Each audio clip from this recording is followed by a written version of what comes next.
Hi hello welcome back to my channel friends. ಇವತ್ತಿನ video ಬಂದು ನಾವು ಮನೆಯಲ್ಲಿ ಸ್ಯಾರಿ ತಂದು ಸೇಲ್ ಮಾಡಿದ್ರೆ ಅಥವಾ ನಾವು ಟೈಲರ್ ಆಗಿದ್ದರೆ ಸ್ಯಾರಿ ತಂದು ಸೇಲ್ ಮಾಡಿದ್ರೆ ಏನೆಲ್ಲ ಲಾಭ ಅಂತ ಹೇಳ್ಬಿಟ್ಟು ಈ ವಿಡಿಯೋದಲ್ಲಿ ಹೇಳ್ತೀನಿ.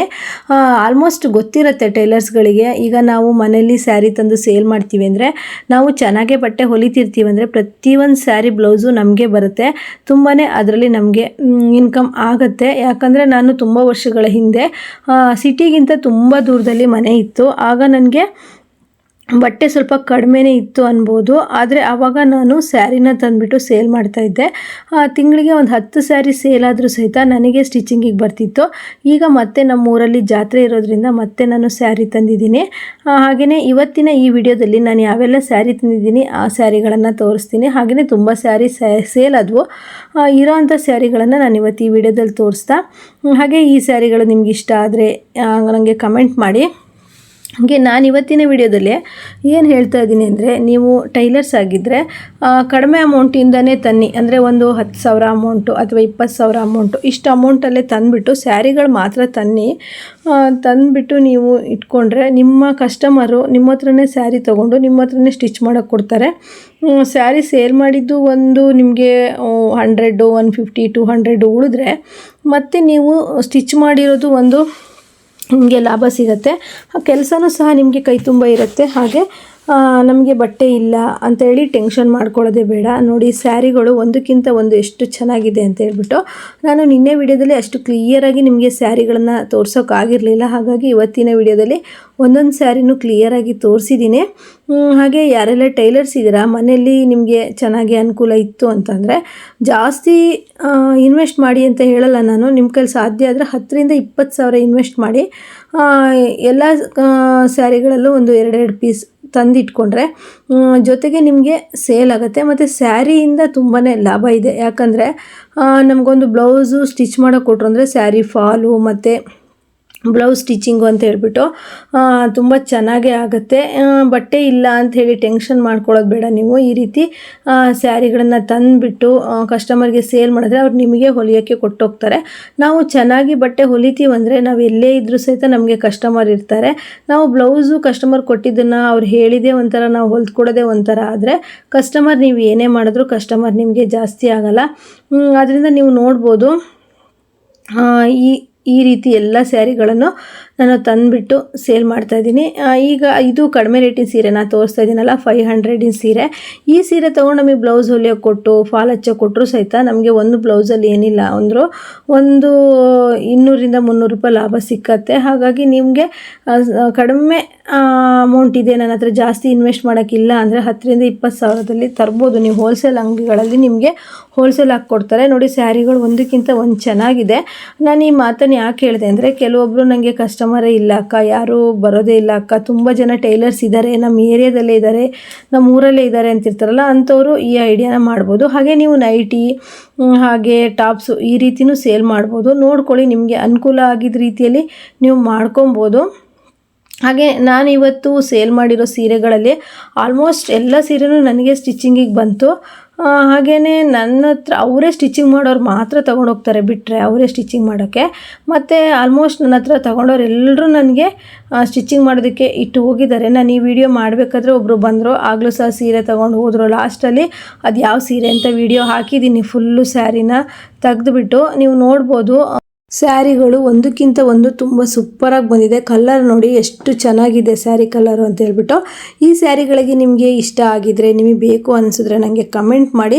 ಹಾಗೆ ನನ್ನ ನಂಬರ್ ಇದ್ದವರು ಡೈರೆಕ್ಟಾಗಿ ಕೇಳ್ಬೋದು, ನಿಮಗೆ ಒಂದು ರೀಸನಬಲ್ ರೇಟಲ್ಲಿ ಹಾಕ್ಕೊಡ್ತೀನಿ. ಹಾಗೆ ಫ್ರೆಂಡ್ಸ್, ಇಷ್ಟು ನನ್ನ ವೀಡಿಯೋಸ್ಗಳನ್ನೆಲ್ಲ ನೋಡಿ ಸಪೋರ್ಟ್ ಮಾಡಿದ್ದೀರಾ. ಹಾಗೆ ನನ್ನ ಈ ಸ್ಯಾರಿ ಬಿಸ್ನೆಸ್ ನೀವು ಸಪೋರ್ಟ್ ಮಾಡಬೇಕಾಗಿ ಕೇಳ್ಕೊಳ್ತೀನಿ. ಹಾಗೆ ನಾನು ಟಾಪ್ಸು ಅಂದರೆ ಸೆಟ್ಟು ಟಾಪ್ಸ್ಗಳನ್ನು ತಂದಿದ್ದೀನಿ, ಅದನ್ನೇ ಈ ವಿಡಿಯೋದಲ್ಲಿ ಹಾಕಿಲ್ಲ. ಹಾಗೆ ಸ್ಯಾರಿಗಳು ಮಾತ್ರ, ಅಂದರೆ ನಾವು ಟೈಲರ್ ಆದವರು ಸ್ಯಾರಿ ಮಾರೋದ್ರಿಂದನೂ ನಾವು ಲಾಭವನ್ನು ಗಳಿಸ್ಬೋದು, ನಮ್ಮ ಬಿಸ್ನೆಸ್ಸನ್ನು ಇಂಪ್ರೂವ್ಮೆಂಟ್ ಮಾಡ್ಕೊಬೋದು. ಈಗ ನಾವು ಟೈಲರಿಂಗ್ ಮಾಡಿ ಸ್ವಲ್ಪ ಅಮೌಂಟ್ ಗಳಿಸಿರ್ತೀವಿ ಅಂದರೆ ಅದನ್ನು ಜೀರಿಗೆ ಡಬ್ಬೆಲೋ ಸಾಸಿವೆ ಡಬ್ಬೆಲೋ ಅಥವಾ ಸುಮ್ಮನೆ ಬ್ಯಾಂಕಲ್ಲೋ ಇಟ್ವಿ ಅಂತಂದರೆ ಜಾಸ್ತಿ ನಮಗೆ ಒಂದು ಲಾಭ ಅನ್ನೋ ಸಿಗಲ್ಲ. ಈ ರೀತಿ ನಾವು ಇನ್ವೆಸ್ಟ್ ಮಾಡಿದ್ರೆ ಜಾಣತನದಿಂದ ನಾವು ಸ್ವಲ್ಪ ಜಾಸ್ತಿ ಲಾಭನ ಮಾಡಿದ್ರೆ ನಮಗೆ ಜಾಸ್ತಿ ಲಾಭನ ಪಡಿಬೋದು.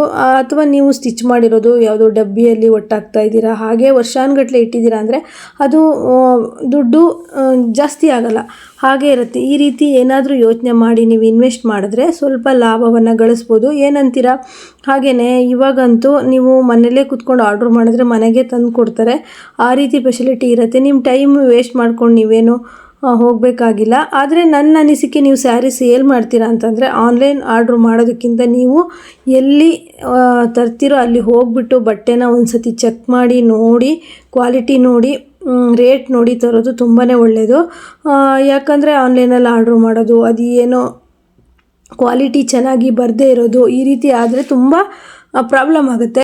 ಒಂದರಿಂದ 2 ಸತಿ ನೀವೇ ಅಂಗಡಿಗೆ ಹೋಗಿ ಬಟ್ಟೆ ಕ್ವಾಲಿಟಿ ನೋಡಿ, ರೇಟ್ ನೋಡಿ ತಂದರೆ ಕಸ್ಟಮರಿಗೂ ಸಹಿತ ನೀವು ಚೆನ್ನಾಗಿ ರೇಟಾಗಿ ಕೊಡ್ಬೋದು. ಯಾಕಂದರೆ ನಿಮಗೆ ಕಲರ್ ಹೋದರೆ, ಏನಾದರೂ ಬಟ್ಟೆ ಹಾಳಾಗಿದ್ದರೆ ಕಸ್ಟಮರ್, ನೀವು ಊರು ಮನೆಯವರೇ ತಗೊಂಡಿರ್ತಾರೆ, ಸುಮ್ಮನೆ ನಿಮಗೆ ತಪ್ಪು ಹೇಳ್ತಾರೆ. ಅದರಿಂದ ಬಟ್ಟೆ ಕ್ವಾಲಿಟಿ ಎಲ್ಲ ನೋಡಿಬಿಟ್ಟು ತೊಗೊಳ್ಳಿ. ನೋಡಿ, ಈಗ ನಾನು ತೋರಿಸ್ತಿದ್ದೀನಲ್ಲ ಈ ಸ್ಯಾರಿ, ನಾನು ವಿಡಿಯೋ ಮಾಡಬೇಕಾದ್ರೆ ಕಸ್ಟಮರ್ ಬಂದರು, ತೊಗೊಂಡ್ಬಿಟ್ರು.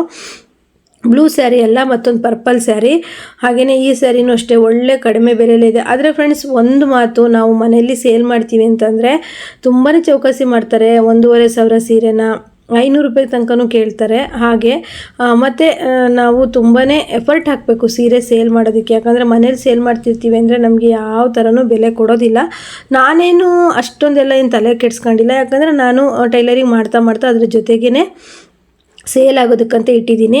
ಯಾಕಂದರೆ ನಮಗೀಗ ಅದು ಸೇಲ್ ಆಗಲೇಬೇಕು. ಏನಂದರೆ ಒಂದು 10,000 ನಾನು ಯಾವುದ್ರಲ್ಲೋ ಒಂದು ಟೈಲರಿಂಗಲ್ಲಿ ಸೇವ್ ಮಾಡಿದ್ದೆ ಅಂದರೆ ಅದರಲ್ಲಿ ಅಮೌಂಟ್ ಹಾಕಿ ಇಷ್ಟು ಬಟ್ಟೆನ ತಂದಿದ್ದೀನಿ. ಅದರಲ್ಲಿ ನಮಗೆ ಸೇಲ್ ಆಗುತ್ತೆ ಮತ್ತು ಬಟ್ಟೆನೂ ಸ್ಟಿಚಿಂಗಿಗೆ ಕೊಡ್ತಾರೆ. ಅದರಿಂದ ನಾನು ಈಗ ಜಾತ್ರೆ ಎಲ್ಲ ಇದ್ದಿದ್ದರಿಂದ ಮತ್ತು ನಮ್ಮ ಮನೆ ಹತ್ರನೇ ಜಾತ್ರೆ ಆಗಿರೋದ್ರಿಂದ ಮತ್ತು ಟೈಲರ್ ಆಗಿರೋದ್ರಿಂದ ಜಾಸ್ತಿ ಟೈಲರ್ ಮನೆಗೆ ಈಗ ಕಸ್ಟಮರ್ ಬರ್ತಾ ಇರ್ತಾರೆ. ಆದ್ದರಿಂದ ನಾನು ಈ ಸ್ಯಾರಿಗಳನ್ನು ತಂದೆ. ಮತ್ತು ನೀವೇನಾದರೂ ಸೇಲ್ ಮಾಡಬೇಕು ಅಂತ ಇದ್ದರೆ ನನಗೆ ಕಮೆಂಟ್ ಮಾಡಿ. ಹಾಗೆಯೇ ಫ್ರೆಂಡ್ಸ್, ನಾನು ಸೆಲೆಕ್ಟ್ ಮಾಡಿರೋ ಸೀರೆಗಳೆಲ್ಲ ಹೇಗಿದೆ ಅಂತ ಹೇಳಿ. ಮತ್ತು ನಾವು ಮನೆಯಲ್ಲಿ ಸೇಲ್ ಮಾಡ್ತೀವಿ ಅಂದರೆ ತುಂಬಾ ಕಷ್ಟ ಇದೆ, ಅಷ್ಟು ಸುಲಭದ ಮಾತಲ್ಲ. ಅಂಗಡಿಗಳಲ್ಲಿ ಇರುವಷ್ಟು ಒಂಥರ ಮರ್ಯಾದೆ ಮನೆಯಲ್ಲಿ ಸೇಲ್ ಮಾಡೋರಿಗೆ ಇರೋದಿಲ್ಲ. ಯಾಕಂದರೆ ನಮ್ಮ ಬಟ್ಟೆ ನಾವು ಎಷ್ಟು ಕ್ವಾಲಿಟಿ ಬಟ್ಟೆನ ಸೆಲೆಕ್ಟ್ ಮಾಡಿರ್ತೀವಿ, ನಮಗೆ ದುಡ್ಡು ಜಾಸ್ತಿ ಆದರೂ ಪರವಾಗಿಲ್ಲ, ಒಳ್ಳೆ ಕ್ವಾಲಿಟಿ ಬಟ್ಟೆ ಬೇಕು ಅಂತ ತಂದಿರ್ತೀವಿ. ಆದರೆ ಆ ರೀತಿ ನೋಡಲ್ಲ ಅಂಗಡಿಯಲ್ಲಿ. ಆ ರೀತಿ ಎಲ್ಲ ನೋಡೋದಕ್ಕೆ ಕಣ್ಣಿಗೆ ಹೊಡೆದ್ರೂ ಸಹಿತ ಮತ್ತು ಬಣ್ಣ ಹೋದರೂ ಸಹಿತ ಏನು ಹೇಳೋದಿಲ್ಲ. ಈ ರೀತಿ ಮನೆಯಲ್ಲಿ ಸೇಲ್ ಮಾಡ್ತೀವಿ ಅಂದವಾಗ ನಾವು ಕ್ವಾಲಿಟಿ ನೋಡಬೇಕಾಗತ್ತೆ, ರೇಟ್ ನೋಡಬೇಕಾಗತ್ತೆ, ಹಾಗೆ ಸೇಲ್ ಆಗುತ್ತಾ ಅಂತ ನೋಡಬೇಕಾಗತ್ತೆ. ಈಗ ಅಂಗಡಿಗಳಲ್ಲಂದರೆ ಇವತ್ತಲ್ಲ ನಾಳೆ ಸೇಲ್ ಆಗೇ ಆಗುತ್ತೆ. ನಾವು ಮನೆಗಳಲ್ಲಿ ತುಂಬ ಟೈಮ್ ಇಟ್ಕೊಂಡಾಗ ಹಳೆ ಫ್ಯಾಷನ್ ಆದರೆ ಮುಗೀತು. ನೋಡಿ ಫ್ರೆಂಡ್ಸ್, ಒಂದಕ್ಕಿಂತ ಒಂದು ಸೀರೆಗಳು ಚೆನ್ನಾಗಿದ್ದವು. ನಾನು ಈ ವಿಡಿಯೋ ಮಾಡ್ಬೇಕಾದ್ರೆ ಆಲ್ಮೋಸ್ಟ್ 40% ಖಾಲಿ ಆಗಿತ್ತು, ಇನ್ನು 40% ಇತ್ತು. ಮನೇಲಿ ಯಾರೆಲ್ಲ ಸ್ಯಾರಿ ಸೇಲ್ ಮಾಡಬೇಕು ಅಂತಿರ್ತಾರೆ ಅವ್ರಿಗೊಂದು ಒಳ್ಳೆ ಮೋಟಿವೇಶನ್ ವಿಡಿಯೋ ಹಾಕೋಣ ಅಂತ ಹೇಳ್ಬಿಟ್ಟು ನಾನು ಮಾಡ್ತಾಯಿದ್ದೀನಿ. ಹಾಗೆಯೇ ನೋಡ್ತಾ ಇರ್ಬೋದು ನೀವು, ಟೈಲರ್ಸ್ ಆಗಿರಿ, ಪಾರ್ಲರ್ ಕೆಲಸ ಮಾಡ್ತಾಯಿರಿ, ನೀವು ಒಂದು ಈ ರೀತಿ ಬಿಸ್ನೆಸ್ ಮಾಡಿದರೆ ತುಂಬ ಚೆನ್ನಾಗುತ್ತೆ. ಆದರೆ ನೀವು ಸ್ಯಾರಿ ರೇಟ್ ಆಗಿರ್ಬೋದು ಅಥವಾ ಬರ್ಕೊಳ್ಳೋದಾಗಿರ್ಬೋದು ಕರೆಕ್ಟಾಗಿ ಮೇಂಟೈನ್ ಮಾಡಬೇಕು. ಈಗ ನನ್ನ ಫ್ರೆಂಡ್ಸ್ ಬಂದಳು, ಸ್ನೇಹಿತೆ ಬಂದಳು, ರಿಲೇಷನ್ ಬಂದರು ಅಂತೇಳಿ ಕಡಿಮೆ ಕೊಡೋದು ಅಥವಾ ಅರ್ಧಕ್ಕೆ 10% ಕಡಿಮೆ ಕೊಡೋದು, ಈ ರೀತಿ ಎಲ್ಲ ಮಾಡಬೇಡಿ. ಯಾಕಂದರೆ ಬಿಸ್ನೆಸ್ ಅಂದಮೇಲೆ ನಾವು ಸ್ವಲ್ಪ ಸ್ಟ್ರಿಕ್ಟಾಗಿ ವ್ಯವಹಾರ ಮಾಡಿದ್ರೇ ನಾವು ಅದರಲ್ಲಿ ಲಾಭ ತೆಗೆಯೋದಕ್ಕಾಗೋದು. ಅಥವಾ ಅಂದರೆ ಫ್ರೆಂಡ್ಸ್, ನಾನೀಗ 10 ವರ್ಷದ ಹಿಂದೆ ಸೇಲ್ ಮಾಡುವಾಗ ಫಸ್ಟು ಸ್ಟಾರ್ಟಿಂಗ್ ಸೇಲ್ ಮಾಡೋಕ್ಕೆ ಶುರು ಮಾಡಿದ್ದು, ಆಗ ನನಗೆ ಗೊತ್ತಿಲ್ಲದೇ ಆ ರೀತಿ ಆಗಿದೆ ತುಂಬ ಸರಿ. ಆದರೆ ಈ ಸಲ ನಾನು ಫುಲ್ಲು ಸ್ಟ್ರಿಕ್ಟ್ ಆಗಿದ್ದೀನಿ. ಫ್ರೆಂಡ್ಸ್ ಆಗಿರ್ಬೋದು, ರಿಲೇಷನ್ ಆಗಿರ್ಬೋದು, ಯಾರೇ ಆಗಿರ್ಬೋದು, ನಮ್ಮ ವ್ಯಾಪಾರದಲ್ಲಿ ಆ ಥರ ನಾನು ಯೋಚನೆ ಮಾಡೋದೇ ಇಲ್ಲ. ನೋಡಿ, ಈ ಸ್ಯಾರಿ ತೊಗೊಂಡ್ರು, ಇದ್ರ ಜೊತೆಗೆ ಇನ್ನೊಂದು ಸ್ಯಾರಿನೂ ತೊಗೊಂಡ್ರು, ಅದು ವಿಡಿಯೋ ಕೊಟ್ಟಿಲ್ಲ, ಅವರು ತೊಗೊಂಡೋದ್ರು ಮನೆಗೆ ರಿಲೇಷನಿಗಂತೆ. ಈ ಸ್ಯಾರಿ ಬಂದುಬಿಟ್ಟು ನಮ್ಮ ಕಸ್ಟಮರ್ದೇ, ಅವ್ರು ನನ್ನ ಹತ್ರ ರೆಗ್ಯುಲರ್ ಕಸ್ಟಮರು. ಈ ಸ್ಯಾರಿ ನೋಡಿಬಿಟ್ಟು ತುಂಬ ಇಷ್ಟಪಟ್ಟು ತೊಗೊಂಡ್ರು. ಹಾಗೇ ಸ್ಟಿಚ್ ಮಾಡೋದಕ್ಕೂ ಕೊಟ್ಟರು. ಒಂದು ಮದುವೆ ಫಂಕ್ಷನ್ ಇದೆ ಅಂತೇಳ್ಬಿಟ್ಟು. ನೋಡಿ, ಸ್ಯಾರಿ ರೇಟ್ ಕೇಳಿದರೆ ನಿಮಗೆ ತುಂಬಾ ಆಶ್ಚರ್ಯ ಆಗುತ್ತೆ. ಅಷ್ಟು ನೀವು ಯಾರಾದರೂ ಗೆಸ್ ಮಾಡ್ತೀರಾ ಈ ಸ್ಯಾರಿಗೆ ಎಷ್ಟು ಅಂತ ಹೇಳ್ಬಿಟ್ಟು? ಯಾರು ಕರೆಕ್ಟಾಗಿ ಗೆಸ್ ಮಾಡ್ತೀರಾ ನೋಡೋಣ. ನಾಳಿನ ವಿಡಿಯೋದಲ್ಲಿ ಹೇಳ್ತೀನಿ ನಾನು ಈ ಸ್ಯಾರಿಯ ಬೆಲೆ ಎಷ್ಟಿರ್ಬೋದು ಅಂತೇಳಿ. ಗೆಸ್ ಮಾಡಿ. ನೀವೆಲ್ಲ ನನ್ನ ವೀಡಿಯೋಸ್ ಪ್ರತಿದಿನ ನೋಡ್ತೀರಾ, ನೀವೆಲ್ಲ ನನ್ನನ್ನು ಇಷ್ಟಪಡ್ತೀರಾ ಅಂದರೆ ನಾನು ಈ ಸೀರೆ ಸೆಲೆಕ್ಟ್ ಮಾಡಿದ್ದೀನಲ್ಲ, ಇದು ಎಷ್ಟು ರೇಟ್ ಇರ್ಬೋದು ಅಂತ ಕಮೆಂಟ್ ಮಾಡಿ. ರೇಟು ಸಂಖ್ಯೆಯಲ್ಲಿ ಬರೆಯೋದಲ್ವ, ಆಲ್ಮೋಸ್ಟ್ ಅದಕ್ಕೇನು ತುಂಬ ಟೈಮ್ ಹಿಡಿಯಲ್ಲ ಅಂದ್ಕೊಳ್ತೀನಿ. ಕಮೆಂಟ್ ಮಾಡಿ ನೀವು ಈ ಸೀರೆಗೆ ಎಷ್ಟು ರೇಟ್ ಹೇಳಬಲ್ಲಿರಾ ಅಥವಾ ಸರಿಯಾಗಿ ಗೆಸ್ ಮಾಡ್ತೀರಾ ಅಥವಾ ನಾನು ಕೊಟ್ಟಿರೋದು ಜಾಸ್ತಿ ಆಗಿದೆಯಾ ಅನ್ನೋದು ನಂಗೆ ಗೊತ್ತಾಗುತ್ತೆ. ಯಾರೆಲ್ಲ ಈ ಸೀರೆ ಬೆಲೆನ ಗೆಸ್ ಮಾಡ್ತೀರಾ ನೋಡೋಣ. ಹಾಗೆಯೇ ಫ್ರೆಂಡ್ಸ್ ನೋಡಿ, ಈ ಸೀರೆ ಫುಲ್ ಈ ರೀತಿ ಇತ್ತು, ತುಂಬ ಚೆನ್ನಾಗಿದೆ ಮಾತ್ರ. ತುಂಬ ಓಪನ್ ಮಾಡಿದ್ಮೇಲಂತೂ ತುಂಬ ಸಖತ್ತಾಗೆ ಅನ್ನಿಸ್ತು. ಇದರಲ್ಲಿ 4 ಸ್ಯಾರಿ ತಂದಿದ್ದೆ. ಆಲ್ಮೋಸ್ಟ್ ಈಗ 2 ಸ್ಯಾರಿ ಖಾಲಿಯಾಗಿದೆ, ಇನ್ನೆರಡು ಸ್ಯಾರಿ ಇದೆ. ಅಂದರೆ ಎಲ್ಲೋ ಮತ್ತು ಬ್ಲೂ ಕಲರ್ ಕಾಂಬಿನೇಷನಲ್ಲಿದೆ, ಇನ್ನೊಂದು ಬ್ಲ್ಯಾಕ್ ಬ್ಲೂ ಮತ್ತು ಒಂಥರ ನೀಲಿ ಕಲರಲ್ಲಿದೆ. ಈ ರೀತಿ ನಮ್ಮ ಹತ್ರನೇ ತೊಗೊಂಡು ನಮಗೆ ಸ್ಟಿಚ್ ಮಾಡೋಕ್ಕೆ ಕೊಡ್ತಾರೆ. ಜಾತ್ರೆ ಬಟ್ಟೆ ಜೊತೆಗೆ ಈ ಬಟ್ಟೆನೂ ಸಹ ಸ್ಟಿಚ್ ಮಾಡೋದಾಗುತ್ತೆ. ಈಗ ನಮಗೆ ನಾವು ಟೈಲರ್ ಆಗಿರೋದ್ರಿಂದ ಬಟ್ಟೆ ಬರಲ್ಲ, ನಮಗೆ ಕಸ್ಟಮರ್ ಬರಲ್ಲ ಅನ್ನೋದು ಹೆದರ್ಕೊಳ್ಳೋದೇ ಬೇಡ. ನಿಮಗೆ ಸ್ಯಾರಿ ನೋಡೋಕ್ಕೆ ಬಂದಂಥ ಕಸ್ಟಮರೇ ಬಟ್ಟೆ ಸ್ಟಿಚ್ ಮಾಡೋ ಕಸ್ಟಮರು ಆಗ್ಬೋದು. ಹೇಳೋಕ್ಕೆ ಬರಲ್ಲ ನಮ್ಮ ಲಕ್ಕು ಯಾವುದ್ರಲ್ಲಿರುತ್ತೆ ಅಂತ. ಆದರೆ ಏನೇ ಮಾಡಿ ವ್ಯವಹಾರ ಕರೆಕ್ಟಾಗಿ ಸ್ಟ್ರಿಕ್ಟಾಗಿ ಮಾಡಿ. ಫ್ರೆಂಡ್ಸ್ ಆಗಿರ್ಬೋದು, ಫ್ಯಾಮಿಲಿ ಆಗಿರ್ಬೋದು, ಯಾರಿಗಾದರೂ ಅಷ್ಟೇ ವ್ಯವಹಾರದ ನೀವು ಅಂದರೆ ಸೇಲ್ ಮಾಡೋ ಟೈಮಲ್ಲಿ ನೀವು ಎಷ್ಟು ಅಮೌಂಟ್ ಇದೆಯೋ ಅಷ್ಟೇ ತೊಗೊಳ್ಳಿ. ಯಾಕಂದರೆ ನಾವು ಇದರಲ್ಲಿ ಲಾಸ್ ಮಾಡಿಕೊಂಡ್ರೆ ಮತ್ತೆ ನಮಗೆ ಕೆಲಸದ ಮೇಲೂ ಇಂಟ್ರೆಸ್ಟ್ ಹೋಗುತ್ತೆ, ಇಂಪ್ರೂವ್ಮೆಂಟ್ ಇಲ್ಲ ಅಂದರೆ. ನಾವು ಏನೋ ಒಂದು ಕೆಲಸ ಕೈ ಹಾಕಿದ್ವಿ ಅಂದರೆ ಅದು ಲಾಭ ಆಗಬೇಕು, ಇಂಪ್ರೂವ್ಮೆಂಟ್ ಆಗಬೇಕು. ಆಗ ನಮಗೆ ಇನ್ನೂ ಸಹ ಕೆಲಸ ಮಾಡೋದಕ್ಕೆ ಇಂಟ್ರೆಸ್ಟ್ ಬರುತ್ತೆ ಅಂತ ಹೇಳ್ತಾ ಈ ವಿಡಿಯೋನ ಇಲ್ಲಿಗೆ ಮುಗಿಸ್ತಾ ಇದ್ದೀನಿ. ನೆಕ್ಸ್ಟ್ ವಿಡಿಯೋ ನನಗೆ ಮತ್ತೆ ಬರ್ತೀನಿ. ಕಮೆಂಟ್ ಮಾಡೋದನ್ನು ಮರಿಬೇಡಿ, ಲೈಕ್ ಮಾಡೋದನ್ನು ಮರಿಬೇಡಿ.